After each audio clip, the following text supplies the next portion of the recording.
জি আসসালামু আলাইকুম। আজকে আমরা একটা কেস নিয়ে আলোচনা করব। এটা একটা ওরাল কমিউনিকেশন।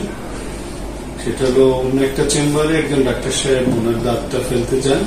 ফেলার সময় রুটটা ফ্র্যাকচার হয়। ফ্র্যাকচার হওয়ার পরে উনি এটা রুটটা তোলার সময় আমাদের যে ম্যাক্সিলারি সাইনাস আছে, ম্যাক্সিলারি সাইনাসের সাথে মুখের কমিউনিকেশন হয়ে যায়।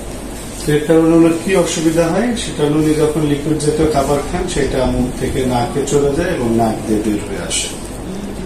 তো এটা অ্যাক্সিডেন্টাল ওপেনিং, এটা হতে পারে, এটা তো অসুবিধা না, কিন্তু এটা আসলে রিপেয়ারটা আমরা কিভাবে করি ওইটা নিয়ে আমরা আজকে আলোচনা করব।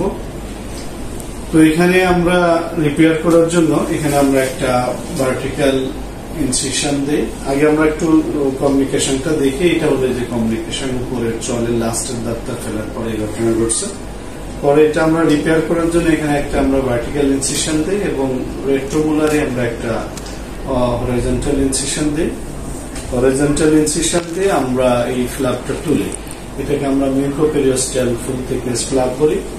পরবর্তীতে আমরা ভিতর থেকে পেরিওস্টামটা কেটে দিই। কেটে দিলে কি হয়, নর্মালি এই ফ্ল্যাপ তোলার পরে এটা আমরা যদি অ্যাডভান্স করার চেষ্টা করি তো এটা অ্যাডভান্স হয় না। পেরিওস্টামটা যখন কেটে দেওয়া হয় তখন এটা অ্যাডভান্স করা যায়।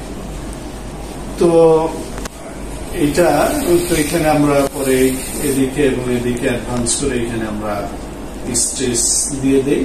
আর এখানে আমরা একটা ভার্টিক্যাল হরিজন্টাল ইনসিশন দিই দাঁতের সাথে প্যারালাল। এই ইনসিশনটা আমরা স্ট্রেস দেওয়ার পর করি। এটার বেনিফিট হলো যে পেশেন্ট যখন হাঁ করতে যায় তখন এই যে স্ট্রেসে যাতে টান না পরে, এটা একটা শক অ্যাবজর্বার হিসেবে কাজ করে। তো এটার বেনিফিট হলো যে হাঁ করলে যে স্ট্রেসের টানটা এখানে অ্যাবজর্ব করে, এর ফলে এই স্ট্রেসটা খুলে যায় না। এইটা আমরা নিউ টেকনিক এটা ফলো করে শুরু করছি এবং এভাবে যতগুলো পেশেন্টেরই আমরা স্ট্রেস দিয়েছি ম্যাক্সিমাম পেশেন্টেরই আল্লাহর রহমতে এই স্টিচ হলেও না এবং রিপেয়ারটাও সুন্দর হয়েছে। তো এখানে এখন এই যে এটা হলো রিপেয়ারের পরে, আর এখানে যে আমরা ইনসিশনটা দিলাম এখানে যাতে বেশি ব্লিডিং না হয় এই জন্য আমরা একটা স্ট্রেস উচ্চার দিয়ে রাখি যাতে ক্লটটা স্টেবল থাকে। তো এটা হলো রিপেয়ারের পরে। তো রিপেয়ারটা ঠিক মতো হয়েছে কিনা এটা আমরা পরীক্ষা করি। আমরা মুখের মধ্যে পানি দিই, তারপরে পেশেন্টের নাক বন্ধ করে ধরি, ধরে বলি যে মুখ দিয়ে শ্বাস নেন অথবা নাক দিয়ে বাতাস বের করেন। তো নাক দিয়ে যখন বাতাস বের করে তখন যদি এখানে ছিদ্র থাকে তো তখন এটা বাতাসটা এখানে বুদবুদ তৈরি করে। তো এটা এয়ার টাইট স্ট্রেস হয়েছে কিনা এটা আমরা ট্রাই করে দেখি। তো দেখার পর দেখা যায় যে এটা ক্লোজটা ভালো মতো হয়েছে, পানি বুদবুদ তৈরি হয়নি। তো এটা হলো রিপেয়ারের এক সপ্তাহ পরে। এখানে যে আমরা যে রিডিউসিং ইনসিশনটা দিয়েছিলাম ওটাও বিলিং হয়ে গেছে, এখানে ওই ছিদ্রটা রিপেয়ার হয়ে গেছে।